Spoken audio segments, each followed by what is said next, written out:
ശ്രീ നാസർ കുളായി, മുഖ്യമന്ത്രി V D Satheesan ഈ പറയുന്ന കാര്യങ്ങളിൽ അന്തസാരശൂന്യത വ്യക്തമാക്കുന്നതാണ് ഓരോ നിലപാടുകളിലും. ഇപ്പോൾ ഉദാഹരണത്തിന് അദാനി ഗ്രൂപ്പിൻ്റെ പ്രതിനിധികളുമായി ചർച്ച നടത്തി, കൂടിക്കാഴ്ച നടത്തി.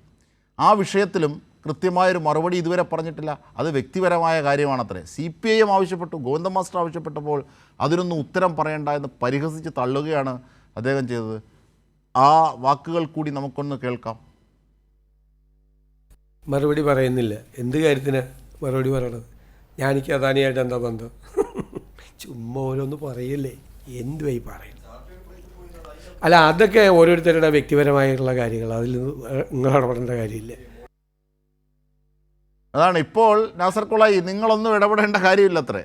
ഇങ്ങനെയൊന്നും ആയിരുന്നില്ല, ഇതൊന്നും ആയിരുന്നില്ല ശരീരഭാഷയും ആവേശവും. ഇപ്പോൾ സ്വന്തം കാര്യം എത്തിയപ്പോൾ ഇങ്ങനെയാണ് പറയുന്നത്. മംഗലാപുരം യാത്ര, ചാർട്ടേഡ് വിമാനം, മാത്രമല്ല അവിടെ ആരെ കൂടാണ് പോയത്, സ്വർണ്ണക്കൊള്ളയുമായി ബന്ധപ്പെട്ട് ചോദ്യം ചെയ്ത ആൾക്കാരുടെ കൂടെയാണ് പോകുന്നത്. മാത്രമല്ല അദാനിയുടെ പ്രതിനിധികളെ കാണുന്നു. ഇതൊക്കെ എന്തിനാണ്?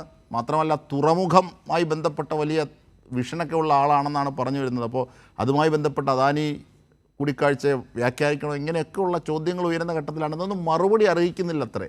എന്ത് പുച്ഛത്തോടു കൂടിയാണ് മുഖ്യമന്ത്രി പറയുന്നത്?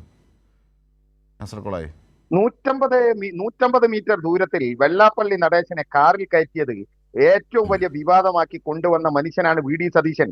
എന്നിട്ട് സ്വന്തം പാർട്ടിക്കാരോ ഈ നാടോ അറിയാതെ കിലോമീറ്ററുകൾ, എത്രയോ 150 അല്ല 100-300 കിലോമീറ്റർ അപ്പുറമുള്ള മംഗലാപുരത്തേക്ക് ചാർട്ടേഡ് ഫ്ലൈറ്റിൽ പോയി അവിടെ മൂകാംബികയിലേക്ക് പോവുകയാണെന്ന് കള്ളത്തരം പറഞ്ഞു. കർണാടകയിലെ കോൺഗ്രസിന്റെ പ്രതിനിധികൾ അറിഞ്ഞില്ല എന്ന് പറഞ്ഞു. ഈ വീടൊക്കെ പോയി സന്ദർശിച്ച് തെറ്റാണെന്ന് പിന്നെ KC ഗ്രൂപ്പ് വളരെ കൃത്യമായി പറഞ്ഞു. എന്നിട്ട് അദാനിയുടെ കാണാൻ അതിലെല്ലാം ഉണ്ട്. ആ പ്രതികരണത്തിൽ തന്നെ എല്ലാം ഉണ്ട്. ശ്രീ നാസർ കുളായി, എന്തായാലും ചർച്ചയിൽ പങ്കെടുത്തതിന് വളരെ നന്ദി.